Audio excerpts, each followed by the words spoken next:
Kisah Nabi Yahya, kisah Nabi Isa ini bersamaan.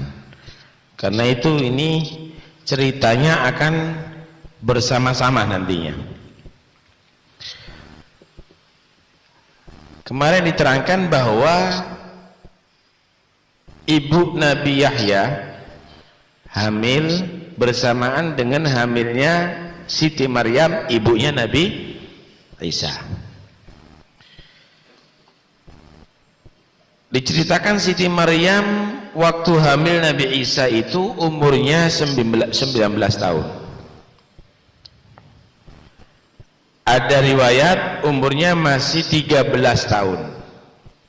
Bahkan ada riwayat umur 10 tahun dan Siti Maryam baru haid 2 kali. Jadi masih sangat muda. Siti Maryam ini adalah perempuan yang sangat ahli ibadah. Beliau khidmat dengan Masjid Baitul Maqdis seluruh waktu, tenaga dan pikirannya. Tidak keluar kecuali dalam keadaan ketika datang bulan, atau karena untuk keperluan yang darurat, untuk buang hajat atau yang lainnya misalnya.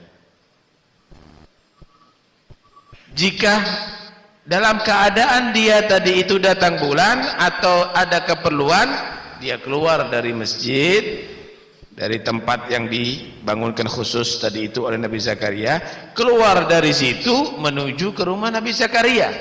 Nabi Zakaria adalah suami bebek daripada Siti Maryam, karena ibu Siti Maryam dan istri Nabi Zakaria adalah kakak beradik.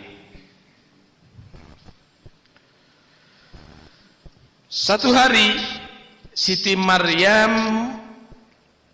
dalam satu versi ya, Siti Maryam waktu itu keluar dari rumah Nabi Zakaria ke arah timur. Saat itu adalah musim dingin. Diceritakan di situ musim dingin. Maka duduk Siti Maryam tadi itu membersihkan kepalanya, membersihkan bajunya. Ada riwayat saat itu Siti Maryam lagi suci daripada haidnya, mau mandi. Setelah mandi, beliau tentunya pakai pakaian. Beliau ini tidak pernah ketemu laki-laki. Aneh, saat itu versi pertama lagi cuci dan bersihkan kepala, versi kedua setelah mandi berpakaian, datang seorang pemuda tanpa jenggot, tanpa kumis, mendekat kepada Siti Maryam, sangat bersih dan putih. Tapi itu adalah malaikat Jibril sebenarnya. Ketika datang langsung ditegur sama Siti Maryam. A'udzu birrahmani minka in kunta taqiyya. Aku berlindung dengan nama Allah yang Maha Rahmat jika kamu menjadi orang bertakwa. Jangan dekat. Kalau sekarang langsung kenalan ya. Kalau Siti Maryam nggak begitu. Maka berkata si pemuda tadi itu, malaikat Jibril, innama ana rasulu rabbiki li ahabalaki ahabalaki gulaman zakiyah. Maryam, aku ini utusan Tuhan kamu, malaikat, nggak usah bingung, nggak ada syahwat. Aku diutus oleh Tuhanmu Allah Subhanahu wa ta'ala untuk Allah menganugerahkan kepada kamu seorang anak yang soleh, yang bersih daripada dosa, dan diangkat nantinya menjadi nabi. Anak, aku mau diberi anak oleh Allah. Anna yakunu li walad. Walam yamsasni bashar walam akum baghiya. Bagaimana mungkin aku punya anak, aku belum tersentuh dengan seorang lelaki pun, juga aku bukan penzina. Gimana aku punya anak? Normalnya kan harus kawin dulu, ada hubungan suami istri, ada pertemuan sel telur dan sperma lelaki. Aku bukan orang yang kawin, aku juga bukan orang yang zina. Mana mungkin itu terjadi? Maka Jibril menyatakan, itulah Allah ingin memberikan satu tanda kebesarannya. Allah maha mampu menciptakan manusia dari seorang perempuan tanpa suami dan tanpa ada hubungan. Dan dia akan menjadi nabi sampai diutusnya Nabi Muhammad sallallahu alaihi wasallam sebagai penutup para anbiya. Urusan ciptaan itu adalah remeh bagi Tuhan, bagi manusia hal yang luar biasa, bagi Allah itu adalah hal yang remeh. Dalam riwayat yang lain bahwa Siti Maryam ini ketika dalam keadaan hamil, beliau ini dia didampingi dengan misanannya yang bernama Yusuf An-Najjar. Yusuf tukang kayu, tapi bukan di bonsari.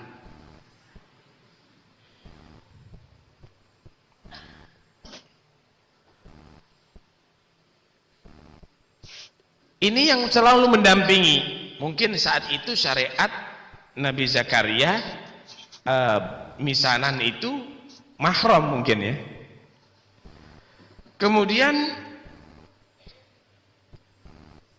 mereka menjauh pergi ke satu tempat untuk beribadah di Jabal Sihun.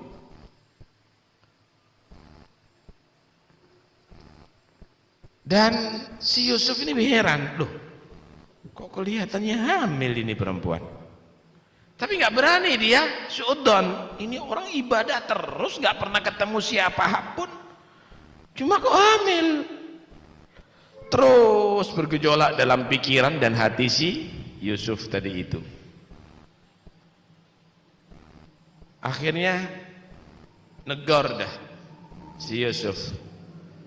Maryam, aku ini lihat kamu itu bingung. Saya berusaha untuk nutupi kebingunganku, tapi udahlah, tolong dijawab supaya hilang, gak bingung lagi aku. Apa? Aku mau tanya sama kamu, wahai Maryam, apakah ada tanaman tumbuh dengan tanpa bibit? Apakah ada pohon tumbuh dengan tanpa diairi hujan? Apakah ada anak dengan tanpa berhubung dari seorang wanita tanpa berhubungan dengan seorang lelaki? Lihat bagaimana jawaban Siti Maryam. Ya, ada. Bukankah kamu harus tahu kan, ketika Allah menciptakan pertama pohon kan tanpa bibit. Demikian juga ketika Allah Subhanahu wa taala menciptakan tanaman tanpa bibit, Allah menciptakan pohon kan juga tanpa hujan pertama. Berapa banyak pohon itu tumbuh dengan tanpa diairi? Waduh, bukan itu maksudku. Aku kenal Allah itu maha mampu, maha bisa atas segala sesuatu. Dan jika Allah berkehendak, pasti dengan Allah menyatakan kun fayakun, akan terjadi itu semuanya yang Allah kehendaki. Kamu bingung ya? Bagaimana Allah bisa menjadikan aku hamil ini? Iya. Saya mau tanya, kamu tahu enggak bahwa Allah itu menciptakan Nabi Adam bersama istrinya tanpa ada hubungan suami istri? Tanpa ada hubungan laki-laki dengan perempuan, Adam tanpa bapak dan ibu, Hawa diciptakan dari tulang rusuk Adam, bukan dari sperma. Baru sadar, iya. Benar kamu wahai Siti Maryam.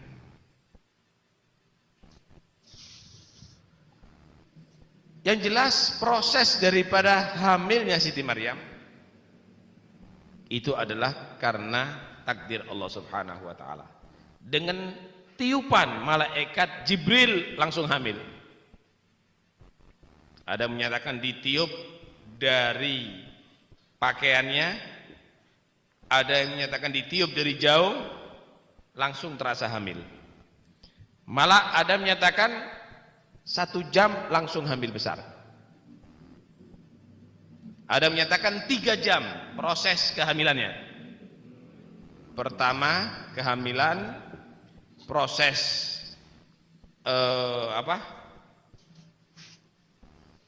pembentukan daripada si janin, kemudian proses dimasukkannya ruh kepada si janin, langsung dalam 3 jam. Ada menyatakan malah 1 jam, ada menyatakan normal 9 bulan. Subhanallah. Ketika tahu hamil, pasti kaumnya tadi itu akan menfitnah. Tahu begitu, Siti Maryam menjauh daripada kaumnya supaya melahirkan dengan tenang bayinya, sambil menunggu petunjuk daripada Allah Subhanahu wa taala. Mencari tempat yang jauh, yang sekiranya tidak bisa dicapai oleh kaumnya, oleh Bani Israel saat itu, yaitu ada di Baitul Laham. Baitul Laham itu kalau dikenal oleh orang-orang sekarang Bethlehem, di daerah situ. Itu semuanya untuk menghindar daripada kaumnya.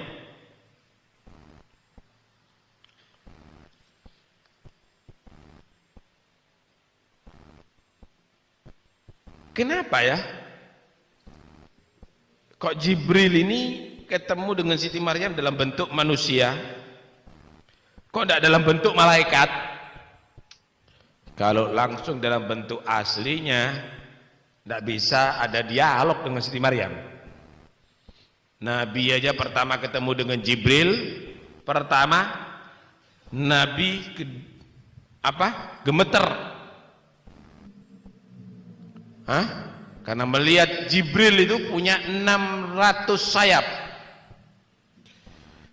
tingginya menyundul langit,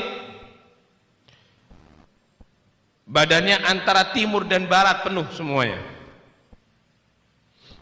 Wah, kalau langsung dalam bentuk aslinya nggak mampu Siti Maryam. Tapi dalam bentuk manusia, ditegur. Ada apa mau kesini kamu, wahai laki-laki? Aku berlindung kepada Allah yang Maha Rahmat daripada kamu. Berhenti. Aku ini bukan manusia, aku ini Jibril. Aku ini datang kepada kamu untuk Allah anugerahkan kepada kamu putra yang soleh, begitu. Kejadian ini dikutip dalam Al-Quranul Karim, dalam surat Maryam. Allah berfirman, "Wadhkur fil kitabi Maryam." Sebutkan, ceritakan dalam Al-Quran, yaitu kisah Siti Maryam.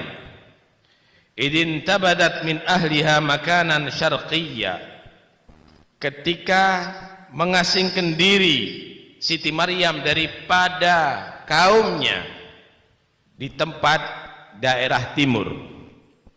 Fattakhadat min dunihim hijaba, maka menjadikan Siti Maryam antara dia dengan kaumnya hijab, penghalang untuk membersihkan kepalanya dan juga pakaiannya, atau mandi karena bersih atau suci daripada haidnya. Fa arsalna ilaihi ruhana, ay Jibril, maka aku Allah mengirimkan ilaiha kepada Siti Maryam Jibril. Fatamatsala laha basharan sawiyya, menyerupa itu Jibril kepada Siti Maryam dengan sosok manusia yang sempurna, yang tampan, bersih, gagah. Qalat inni a'udzu birrahmani minka in kunta taqiyya. Berkata Siti Maryam, aku berlindung kepada Allah yang Maha Rahmat. Laki-laki, jika kamu menjadi orang yang bertakwa kepada Allah, jangan kamu mendekati kami. Pasti kamu akan takut karena aku sudah berlindung kepada Allah. Qala innama ana rasulu rabbiki li ahbalaki ghulaman zakiyya. Berkata si malaikat Jibril yang menyerupa manusia dari itu, aku adalah utusan Tuhanmu, malaikat Jibril, untuk aku memberikan kepada kamu dari Tuhanmu seorang anak yang saleh yang akan diangkat menjadi nabi Allah. Qalat anna yakunu li ghulamun wa lam yamsasni bashar. Bagaimana akan menjadi bagiku seorang anak padahal aku tidak disentuh dengan seorang manusia pun karena perkawinan. Walam aku baghiyah, dan aku juga bukan pelacur.